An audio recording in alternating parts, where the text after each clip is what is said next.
Hello friends, today I am going to discuss about the question answer of class 3 lesson 6 best friend. So students get ready. First I will discuss the difficult words, word meaning and MCQs, and then after we will discuss about the question answer, and after that book work. So let's start. तो मैंने जो इस lesson में सबसे पहले क्या दिया है, एक कुछ डिफ़िकल्ट वर्ड्स दिए हैं जो मैंने लेसन में फील किया कि ये बच्चों के लिए डिफ़िकल्ट है, आप लोगों के लिए डिफ़िकल्ट है। तो चलिए सबसे पहले डिफ़िकल्ट वर्ड्स में हमने 12 वर्ड्स दिए हुए हैं। आपका जो लेसन है बेस्ट फ्रेंड क्लास 3 का लेसन 6, पहला जो मैंने अपने लेसन प्लान में दिया है वो है procession, attendants, gobbled, stray, scattered, crafty, patiently, distant, महावत, muttered, bucket and vat. Because I have given these words because it is very difficult, and so मेरी ये एडवाइस रहेगी कि आप लोग अपनी ये कॉपी में ये वर्ड्स प्लस स्पेलिंग्स वगैरह लिख के और इसको लर्न करें अच्छे से। सो चलिए डिस्कस करते हैं कुछ ऐसे वर्ड्स, वर्ड मीनिंग की जो कि आपकी बुक में नहीं दिया है। ऐसे क्योंकि बहुत सारे जो वर्ड्स मीनिंग है वो आपकी बुक में दिए हुए हैं, बट कुछ ऐसे वर्ड्स हैं जिसकी मीनिंग आपकी बुक में नहीं दिया, उसको मैंने कोशिश किया कि आपको मैं और कुछ मीनिंग अवेलेबल कराऊँ। तो फर्स्ट जो वर्ड मैंने लिया है वो है वैग्ड। वैग्ड का मीन्स कि to shake up and down, यानी कि पूंछ, जो डॉग होता है अपनी टेल को वैग करता हिलाता है ऊपर नीचे, तो पूंछ हिलाना। Slide, to move or make something move smoothly along the surface, यानी कि बहुत हल्के से किसी चीज़ को सरकाना। Muttered, to speak in a low voice, यानी कि धीरे से बुदबुदाना, बड़बड़ाना। Distance, a long way away in space or time, यानी कि एक दूरी। प्लेंटी, अलॉट, यानी कि बहुत ज़्यादा। पेशेंटली, कामली, यानी कि धैर्य से।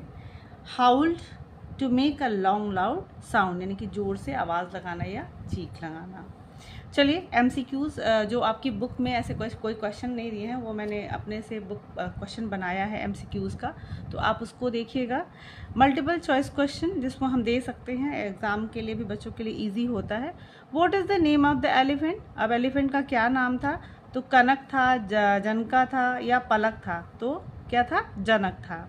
Who was the friend of the elephant, अब एलिफेंट का दोस्त कौन था, डॉग था या कैट था या रैट था, तो कौन था, डॉग था, यानी कि आंसर हमारा डॉग है।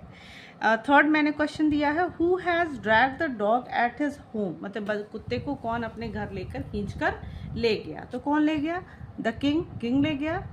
अ विलेजर अ मिनिस्टर, तो कौन लेके गया, अ विलेजर ले गया, यानी कि एक गांव वाला एक आया था, एक आदमी, वो लेकर डॉग को अपने पास ड्रैग करके खींचकर अपने घर लेकर गया। चलिए जो बुक में क्वेश्चन आंसर है उसका हम क्वेश्चन आंसर समझते हैं। आंसर द फॉलोइंग क्वेश्चन जो कि आपकी बुक में दिया हुआ है। Why did the dog stay close to the palace kitchen, तो जो कुत्ता था वो पैलेस यानी कि महल के किचन के पास क्यों रुका रहता था, क्यों वहाँ रहता था। The dog stayed close to the palace kitchen because the attendants and cook something threw out scraps and the hungry dog gobbled them up, मतलब कि जो कुत्ता है वो महल के किनारे किचन के सामने इसलिए रुका करता था कि कभी कभी जो अटेंडेंट्स थे यानी कि किचन में काम करने वाले जो लोग थे और कुक थे यानी कि जो खाना बनाने वाले थे, कभी कभी वो कुछ चीज़ें जो बची खुची चीज़ें वो फेंक दिया करते थे, और ये जो भूखा कुत्ता होता था वो क्या करता था, उसको निगल लिया करता था, जल्दी से जो चीज़ पाता था वो खा लिया करता था। सेकेंड क्वेश्चन है, what did the dog sniff one day, जो दूसरे what did the dog sniff one day, मतलब कि एक दिन कुत्ते ने क्या सूंघा।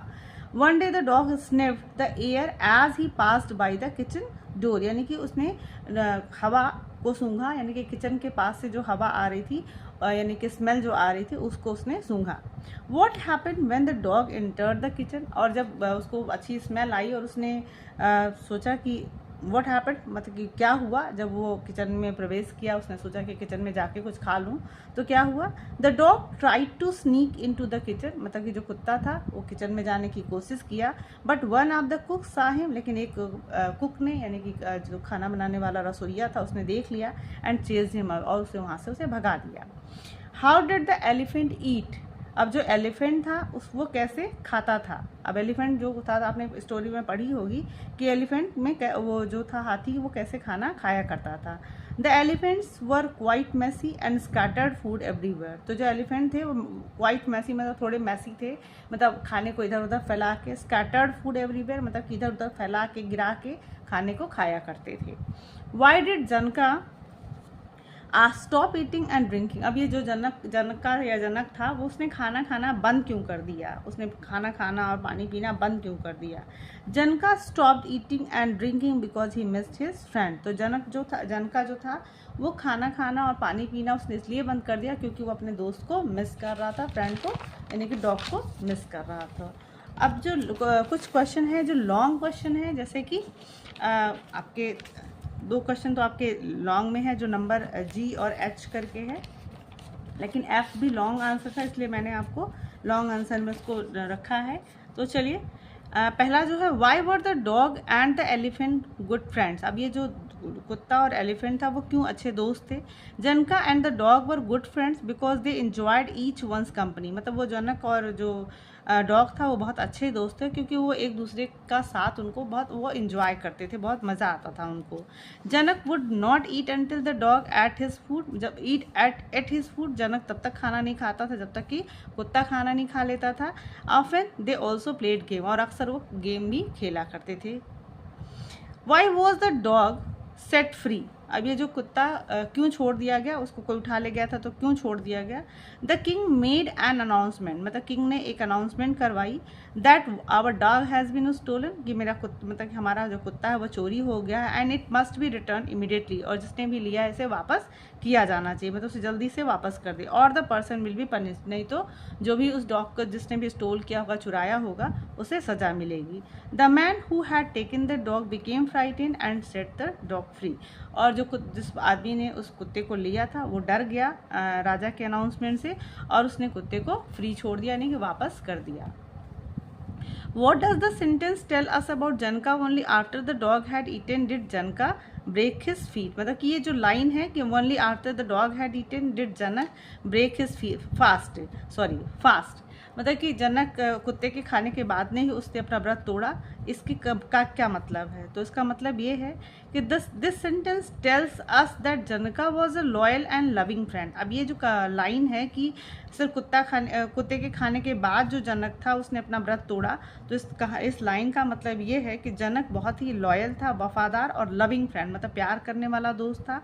ही was compassionate toward the dog, और जो उसको बहुत मतलब डॉग से बहुत प्यार था। He made in a habit, उसने एक अपनी आदत बना ली कि that he will not it until the dog eat first, मतलब जब उसने एक आदत बनाई हुई थी कि जब तक कुत्ता नहीं खा लेता वो खाना नहीं खाएगा। This quality of Janaka made the dog came back, और इसी आदत की वजह से उसने खाना छोड़ दिया था और इस वजह से डॉग वापस आया। तो ये तो रहा क्वेश्चन आंसर। अब थोड़ा सा हम लोग बुक वर्क पे डिस्कस कर लेते हैं, जो आपकी बुक में कुछ एक्सरसाइज दिया गया है। तो सबसे पहले जो क्वेश्चन नंबर 2 है, who might have said the following, किसने कहा है, मतलब कि आपने स्टोरी पढ़ी होगी तो शायद आपने याद भी होगा, तो चलिए पढ़ते हैं। Make sure Janaka is looking after well, मतलब किसने कहा कि जनका को देखो कि वो अच्छे से रहे। तो ये किसने अनाउंसमेंट किया, किंग ने, क्योंकि किंग हाथी को बहुत प्यार करता था। Stop the dog from eating the food, ये जो stop the dog from eating the food किसने कहा, मतलब कोई स्टोरी में किसने कहा कि कुत्ते को खाने से रोको, तो कौन था, अटेंडेंट, यानी कि अटेंडेंट ही जो थे, जो काम करने वाले थे किचन में, उन्होंने ही कुत्ते को स्टॉप किया था, रोका था, भगाया था वहाँ से। ईट वॉट यू लाइक, कौन कह सकता है इस स्टोरी में, आप बताओ। ईट वॉट यू लाइक, क्योंकि जनक जो द एलिफेंट था वो डॉग से कहता था कि तुम पहले जो तुमको पसंद हो वो खा लो। I can not eat till the he returns, अब कौन कहा होगा, आप याद करो, ये जनक ही कह सकता है एलिफेंट की, जब तक मेरा फ्रेंड नहीं आएगा मैं नहीं खाना खाऊंगा। I can make some money out of this, किसने कहा था कि मैं कुत्ते को बेच के पैसा बना लूँ, that mahout. He is missing his friend, तो ये मिनिस्टर ने कहा कि ये जो हाथी है वो अपने दोस्त को मिस कर रहा है। Answer the questions about this line from the story, question number 3 जो आपके बुक में दिया गया है, तो इसको भी पढ़ते हैं। यू आर सैड जनका, ये एक लाइन है, उससे कुछ क्वेश्चंस बनते हैं, आप इसको देख लो। हु सेड दीज वर्ड्स, किसने कहा था कि एलिफेंट से कि तुम ऐसा लग रहा है कि तुम दुखी हो, तो ये है मिनिस्टर ने कहा था। How did the speaker know Janaka was sad, अभी जो कहने वाला बोलने वाला था कि कैसे उसको पता चला कि जो हाथी है वो सैड है, तो because a large tear rolled on his ear from his eyes, तो अब उसने देखा कि वो जो हाथी है उसके आँख से बड़े बड़े आंसू निकल रहे हैं, इसलिए वो समझ गया कि वो दुखी है। How did the speaker find out why Janaka was sad, अब जो स्पीकर था यानी कि जो कहानी बताने वाला, वो उसको कैसे पता चला कि जनक जो है वो सैड है, तो वो है by questioning the stable boy, जो स्टेबल वाला जो काम करने वाला लड़का था उसने उससे कुछ क्वेश्चंस पूछा और उससे उनको पता चला कि जनक सैड है। व्हाट हैपेंड नेक्स्ट, उसके बाद क्या हुआ, the stable boy told the whole story that he is missing his friend, मतलब कि जो स्टेबल बॉय था उसने पूरी कहानी उनको बताई स्पीकर को कि ये अपने दोस्त को मिस कर रहा, मतलब पूरी कहानी उसने बताई कि कुत्ता उसका दोस्त है और वो हमेशा उसके साथ खाना खाता था, प्ले करता था और इस वजह से वो मिस कर रहा है। सॉरी, वर्किंग विथ वर्ड्स है। अब आप यहाँ पे देखो, in these the words in the following sentence are in the wrong order, write the sentence so that the meaning is clear. अब यहाँ पे कुछ मतलब कि जंबल वर्ड्स दिए गए हैं, आपको इसको सेंटेंस बनाना है। Ate minister once king the row, तो आपको इसको एक प्रॉपर फॉर्म में लिखना है। तो आप चलिए, पहला वाला जो है, at once the minister went to the king. दूसरे का है, Janaka became sad in to the days that followed. C है, often they would play a game. और लास्ट का है, there lived a stray dog outside the palace kitchen. Next आपका जो book exercise है आपकी बुक में वो दिया गया है, what are these words, they all end with ESS, यानी कि ऐसा कौन सा वर्ड है जो ESS से ख़त्म होता है। अब इसको हम पढ़ेंगे और समझेंगे कि इसका कौन सा वर्ड है। तो अ फीमेल टाइगर, तो फीमेल टाइगर को हम लोग क्या कहते हैं, टाइग्रेस कहते हैं। Not more but the opposite, tigress में यहाँ यहाँ पे अ फीमेल टाइगर मतलब कि और वो जो वर्ड है वो ESS से ख़त्म होना चाहिए। तो ऐसा कौन सा वर्ड है, टाइगर का जो फीमेल वर्जन है उसको कहते हैं tigress, TIGRESS। Not more but the opposite, मतलब कि ज़्यादा नहीं, लेकिन मोर का अपोजिट तो क्या होगा, लेस होगा। To try to give the right answer without having real knowledge, मतलब कि हमें कोई पूरी जानकारी ना हो और हम उस पर कोशिश करें कुछ बताने का, तो कहते हैं ना गेस करना, मतलब गेस करो, GUESS। और dirty or untidy state of things, तो डर्टी और अनटाइडी स्टेट ऑफ थिंग्स का मतलब होता है mess. Clothing worn by a girl, जो लड़कियां कपड़े पहनती हैं उसको कहते हैं dress. Detail of where someone lives, मतलब कि जहाँ पे लोग रहते हैं उसका अगर हमें कुछ पता देना हो तो इंग्लिश में उसको बोलेंगे एड्रेस, जो कि ESS से ख़त्म होता है।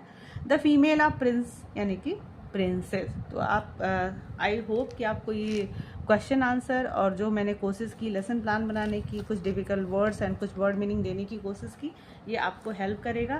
So students, keep watching English classes bye Anita. और अगर आपको और भी कुछ किसी लेसन के क्वेश्चन आंसर चाहिए, एक्सरसाइज चाहिए, तो प्लीज़ आप मुझे मैसेज करें या कमेंट सेक्शन में बताएं। So keep watching and thank you for watching.